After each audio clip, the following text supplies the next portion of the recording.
Week 4 Announcements TE 873.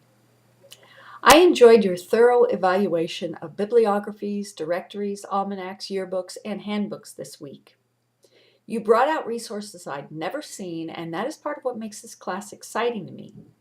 It's kind of like a box of chocolates. You never know what you're going to get, and there's always a new source to discover. This week, for the resources module, we'll take a look at biographical sources, dictionaries, and encyclopedias.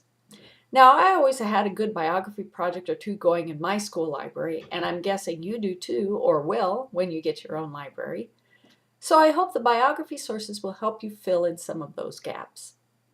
Dictionaries and encyclopedias are the bread and butter of the reference section, and there are a surprising variety of choices out there. Now, I noticed that Reading does a really good job on the dictionaries and the biographical sources, but I was a little disappointed in her coverage of encyclopedias.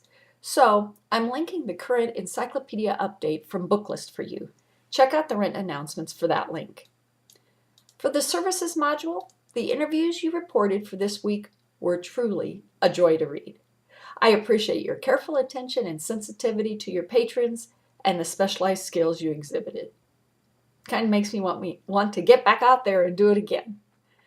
Now for this week, let's see how someone else does it. Your reference interview project is due in a week or so.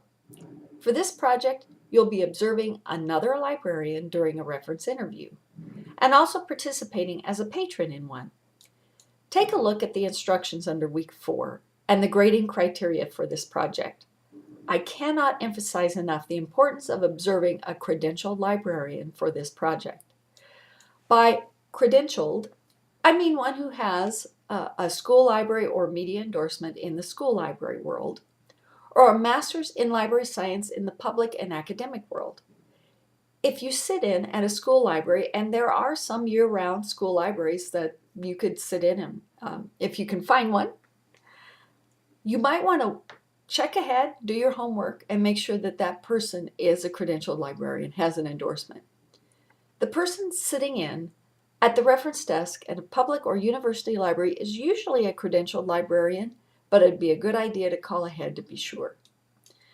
I think we're going to learn a lot from these transactions, and I'm looking forward to reading your good work. I wish you many happy discoveries.